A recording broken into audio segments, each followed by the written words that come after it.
Friday, October 29th, 1943.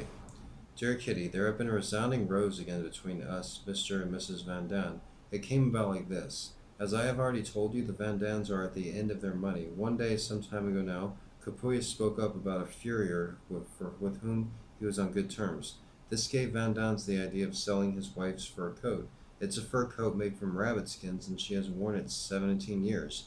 He got 325 florins for it, an enormous sum. However, Mrs. Van Daan wanted to keep the money to buy new clothes after the war, and it took some doing before Mr. Van Daan made it clear to her that the money was urgently needed for the household. The yells and screams, stamping and abuse, you can't possibly imagine it. It was frightening. My family stood at the bottom of the stairs, holding their breath, ready if necessary to drag them apart. All this shouting and weeping and nervous tension are so unsettling and such a strain that in the evening I drop into my bed crying, thanking heaven that I sometimes have half an hour to myself. Mr. Gopulius is away again. His stomach gives him no peace. He doesn't even know whether it has stopped bleeding yet. For the first time, he was very down when he told us that he didn't feel well and was going home.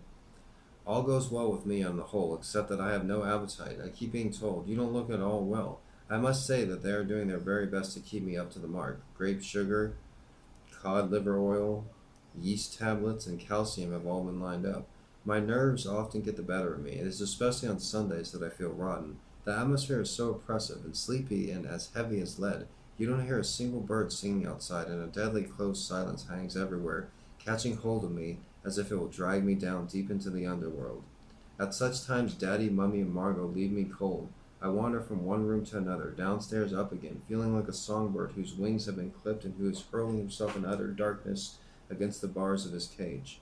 Go outside, laugh, and take a breath of fresh air, a voice cries within me, but I don't even feel a response anymore. I go and lie on the divan and sleep, to make the time pass more quickly in the stillness and the terrible fear, because there is no way of killing them. That was touching. That was from Anne Frank's poignantly, gravely descriptive book and diary. If you haven't already, click the subscribe button. Check out my own book. It's called Gonzo Education. Thanks for watching.